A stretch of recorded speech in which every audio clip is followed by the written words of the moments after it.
Vaping is now tied to 60 reported deaths from respiratory illnesses. Now, parents and schools face a challenge in educating young people about the dangers of vaping. Here today to discuss the role that both parents and educators play in tackling this epidemic is Christine Storm. Christine is the Director of Community Education at Caron Treatment Centers. Christine, thank you so much for being here today. Thank you for having me, Julie. So we'll start with this. Kids spend about 1,000 hours a year at school.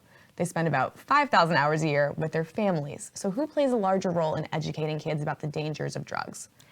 While schools have a responsibility to educate and keep our kids safe during the hours that they're in school, there is no more important influence on drug prevention than the parent.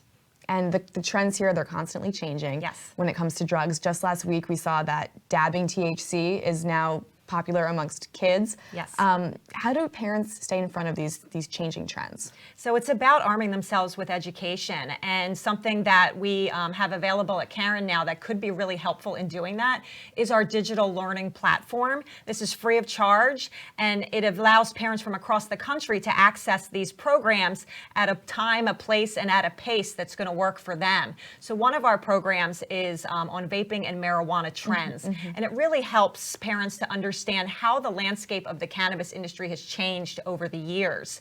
This is an ever-evolving drug, and in an effort to be the most competitive and have your product be the one that people are using, they have really engineered this product to be as potent as possible. Not only are people smoking marijuana now, they can vape it. They can use THC, which is the drug in marijuana concentrates that are extremely powerful. And also they can eat it in a plethora of different edibles, whether it's gummy candies or brownies, the list goes on and on. And with the rise in the THC potency, we have seen even an increase in severe mental health emergencies like psychotic episodes, psychosis. And so parents really need to understand that while the perception of harm with youth is very low right now, as they're seeing it be legalized and decriminalized and used for medical purposes, that this really is a time where this drug is more scary than ever. Is that what makes it so important for parents to talk to their kids about marijuana, this changing business? Yes, yes. And also because like nicotine vaping and stuff, they're going to be hearing messaging from peers and social media that this is not that big of a deal.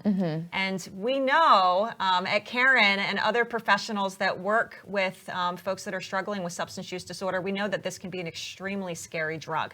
So parents absolutely need to be having conversations with their kids about this. Christine, thank you so much for being here today and sharing your knowledge with us. My pleasure. If you're interested in learning more, you can visit caron.org.